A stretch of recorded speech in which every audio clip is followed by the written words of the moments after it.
첫 번째 질문, 두 사사는 하나님의 구원의 능력을 어떤 방식으로 드러냈는가?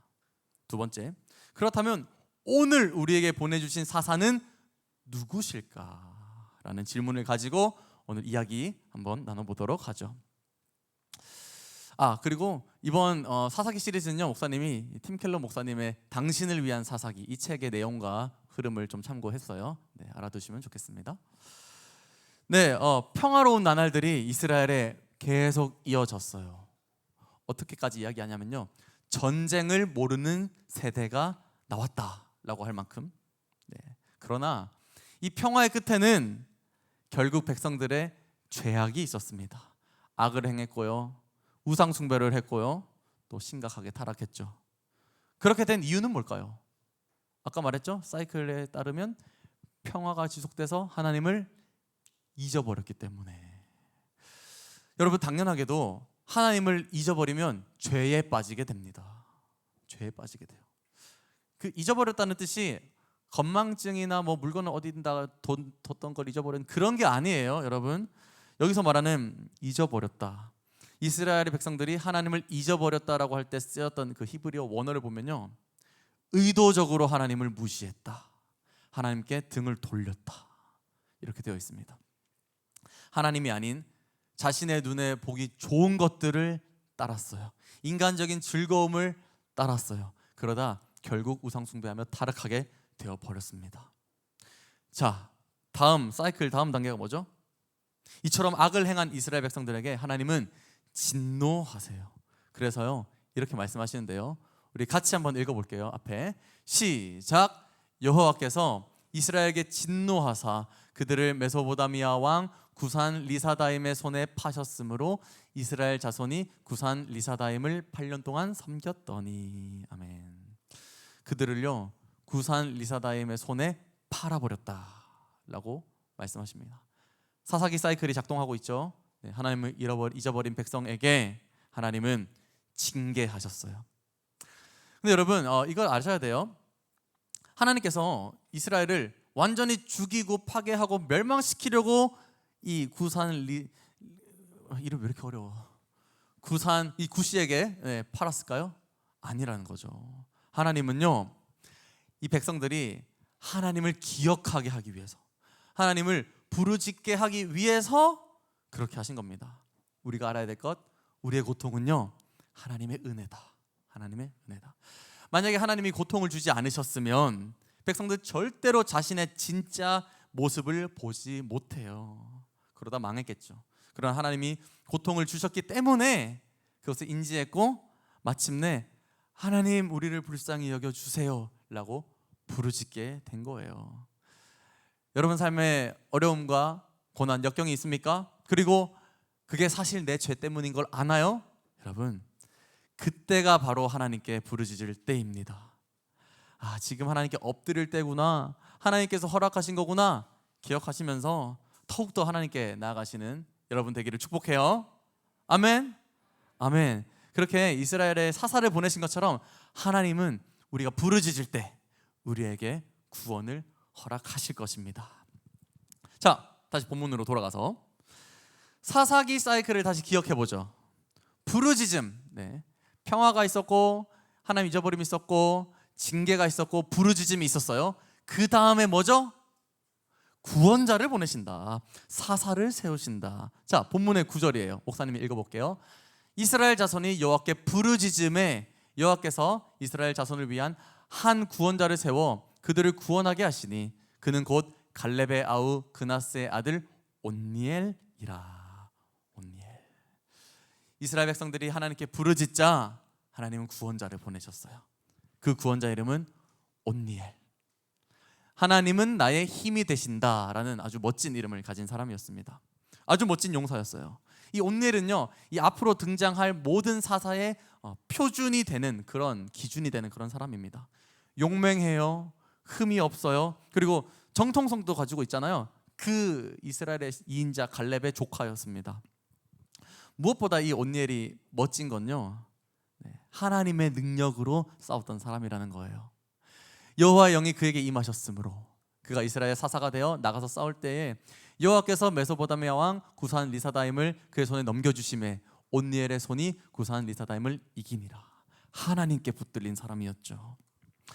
이처럼 이스라엘의 첫 번째 사사는 흠이 없는 완전한 사람이었습니다. 하나님이 그와 함께 하셨기에. 그렇게 이스라엘 백성들은 온니엘과 함께 40년 동안 평화를 누리게 돼요.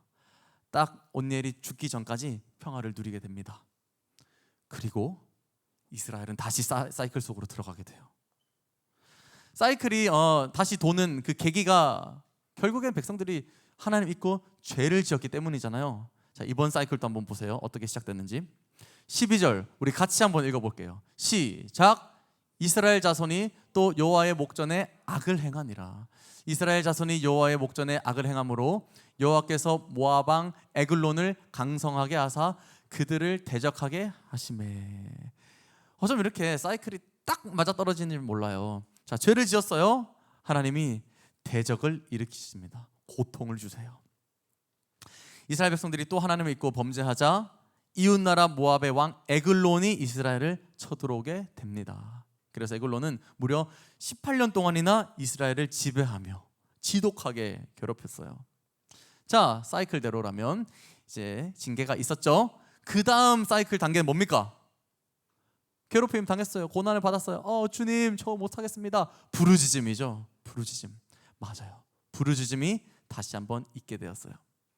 이스라엘 자손이 여호와께 부르짖음에 여호와께서 그들을 위하여 한 구원자를 세우셨으니 그는 곧 베냐민 사람 게라의 아들 왼손잡이 에훗이라.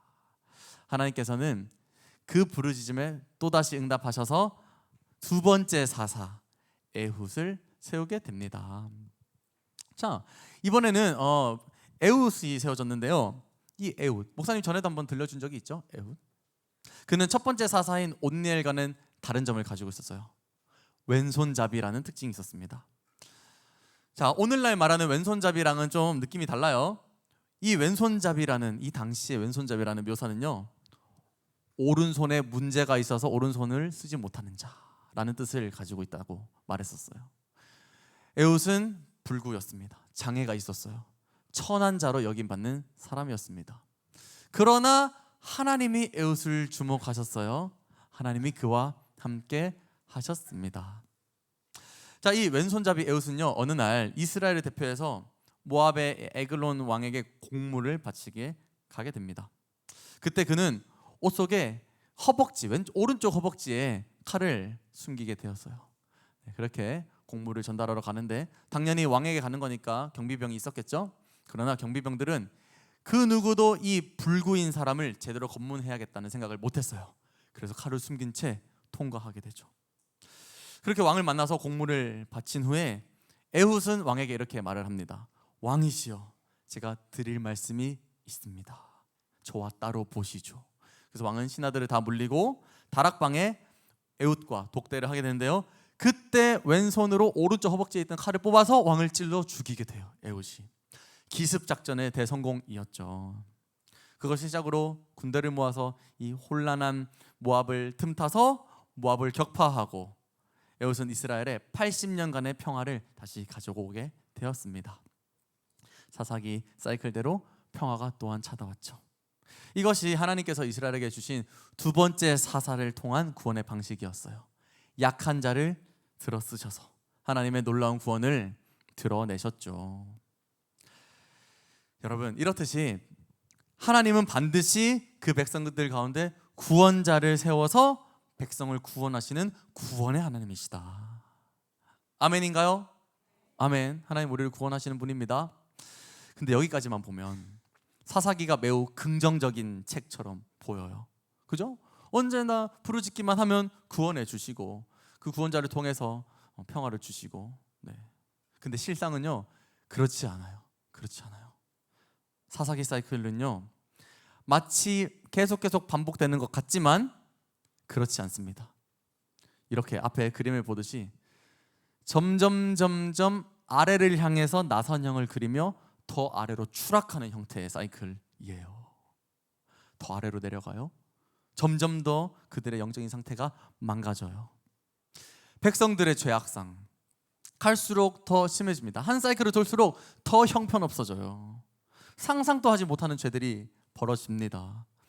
공공연하게 우상 숭배가 이루어지고요, 집단 성폭행이 일어나고요, 동족 상잔 이런 것들이 너무나 끔찍한 죄악들이 더 악한 것들이 갈수록 심해진다고요. 사사들은 멀쩡했을까? 사사들도요, 갈수록 사이클이 돌수록 퀄리티가 떨어져요. 자, 오늘 첫 번째 사사 온니엘, 너무 멋져요. 스탠다드입니다. 표준. 두 번째 에훗, 약간의 문제가 있어요. 왼손잡이. 세 번째 사사는 삼갈인데요, 삼갈은 아낫이라는 가나안 이방신을 섬기는 집안 출신이에요. 즉 우상 숭배자 집안에서 나온 사람이었다는 거죠. 네 번째 사사는 드보라입니다. 다음 주에 다룰 건데, 드보라는 여자였어요. 여자. 당시에 이 여자는요, 주류 사회에 속할 수 없는 비주류의 사람들이었습니다. 그리고 마지막 사사 삼손, 아시죠? 삼손이 얼마나 타락했는지, 얼마나 사명감이 없었는지, 자신의 욕망으로 모든 걸 다 망쳐버린 사사가 바로 삼손이었습니다.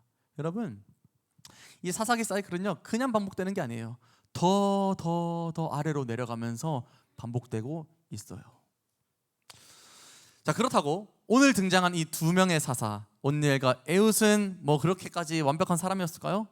아니에요. 온니엘, 그래요, 사사의 이상적인 모델이자 너무나 흠이 없는 사사였죠. 그러나 그가 극복하지 못한 게 있습니다. 죽음이요. 결국 죽음이라는 그 거대한 한계 앞에서 온니엘은 무릎을 꿇게 됩니다. 그가 죽자마자 이스라엘이 그리고 타락하였죠. 자, 에훗 볼게요. 에훗. 자, 에훗은 왼손잡이였습니다. 이 에훗이 장애인이었다고 목사님이 하자가 있다고 얘기하려는 게 아니에요. 하나님이 그 약함을 통해서 이스라엘 구원하셨잖아요. 그래요, 좋아요, 맞아요. 그런데 그가 사용한 방식을 한번 보세요. 비겁한 속임수를 썼죠. 왕에게 나가서 비겁하게 왕을 암살해버렸죠. 하나님이 그 비겁한 속임수를 사용하신 것뿐이지 그 비겁한 속임수, 거짓말이 정당화되지는 않습니다. 절대 잘한 행동이 아니에요. 이렇듯 인간 사사는 연약할 뿐이고 백성들의 죄악은 더 짙어져 가고 절망적인 사이클은 계속 반복되고, 여러분, 사사기는 절대로 희망적인 책이 아닙니다. 이렇게 점점 사이클을 돌며 떨어지다가 결국 멸망에 닿게 되는 암울한 책이에요. 암울한 책. 이 사사기의 제일 마지막 장, 제일 마지막 절이 어떻게 끝난지 아세요? 이렇게 끝나요. 그때 이스라엘에 왕이 없으므로 사람이 각기 자기의 소견에 옳은 대로 행하였더라. 그때 이스라엘에 왕이 없으므로 사람이 각기 자기의 소견에 옳은 대로 행하였더라. 사사기 사이클은 계속 반복돼요. 그러다 결국 끔찍해지게 됩니다. 왕이 없으므로. 자, 근데 그때 이스라엘에 왕이 없으므로 각 사람이 각기 자기의 소견에 옳은 대로 행하였더라. 이 말을요, 목사님 한번 뒤집어 보았습니다. 뒤집어 보았어요. 어떤 문장이 될까요? 그들에게 왕이 필요하더라. 그들에게는 진정한 사사, 구원자가 필요하더라가 됩니다. 그래요, 사사기는 이 말을 하는 책이에요. 우리가 고대해야 할 진짜 사사가 있다. 그것은 그 어떤 인간도 아니고 완전하고 온전한 완벽한 분이시다 라고 말하는 책이 바로 사사기입니다. 완전하고 온전한 분, 그 어떤 인간 사사보다 뛰어난 분, 온니엘에게 그의 영을 부어주신 분, 에훗의 오른손이 되어주신 분, 누구시죠? 하나님. 사사기는 하나님을 바라보라 라고 하는 책이에요. 하나님께서는 직접 사사가 되어 그 백성을 구하시는 방법을 취하셨습니다. 하나님을 꼭 닮은, 하나님 그 자신이자 하나님의 아들이신 예수님을 이 땅에 보내시는 방법으로. 그래서 저 사사기의 지독한 저 죄의 저주를요, 박살내시죠. 그 십자가로 사사기 사이클을 끊어내십니다. 여러분, 오늘날 우리에게 보내신, 우리를 구원할 그 완벽한 사사는 바로 예수 그리스도십니다. 아멘. 아멘. 아멘. 사사기는요, 그런 이야기를 하는 책이에요. 여러분, 예수님 정말로 완벽한 사사세요. 완벽한 구원자세요. 자, 온니엘은 죽었어요. 그의 죽음으로 인해 평화는 깨지고 다시 타락이 발생했죠. 그러나 예수님 어떤 분이십니까? 예수님은 온니엘이 가진 그 죽음이란 한계를 극복하셨어요. 죽으셨지만 부활하셨죠. 그리고 영원히 사셔서 우리에게 주신 그 평화가 깨지지 않게 하시는 분, 예수님이십니다. 또 예수님은 왼손잡이 에웃과 같이 약하게, 연약하게 이 땅에 오셨잖아요. 말구유에 태어났고 이 약한 인간의 육신을 입으셨고, 그러나 에웃과는 달리 속임수를 쓰지 않으셨어요. 십자가를 향해 당당히 걸어 나가서 구원을 이루시잖아요. 다 이루셨다. 우리가 기대해야 할, 우리가 바라보아야 할 우리 인생의 참된 사사, 참된 구원자, 바로 예수님이시다. 사사기는 그 이야기를 하고 있습니다. 너희는 소망이 없고 너희의 그 인간 지도자는 실패할 수밖에 없지만 너희의 진정한 사사가 되는 나를 바라보라 말씀하고 계시는 거예요. 자, 다음 주부터 이어지는 이 사사기를 통해서 우리는 또 다른 사사들의 모습들을 보게 될 텐데요. 똑같아요. 우리가 집중해야 될 그 관점은요, 어떻게 우리의 소망이 점점 더 꺼져가는지, 우리는 얼마나 더 망가질 수밖에 없는지, 그러나 얼마나 더 예수님이 완벽한 사사신지, 우리를 완벽하게 구원하시는지 우리는 5주간 그 내용을 살펴볼 겁니다. 마침내 우리를 구원해내시고 이 저주 같은 사사기 사이클을 끊으시는 예수님, 이번 시리즈를 통해서 예수님을 턱 바라보고 더욱 붙잡게 되는 여러분 되기를 축복할게요. 아멘. 아멘. 목사님의 한마디로 오늘 예배 마치겠습니다. 목사님의 한마디, 사사기를 통해 예수님을 바라보자. 아멘. 아멘.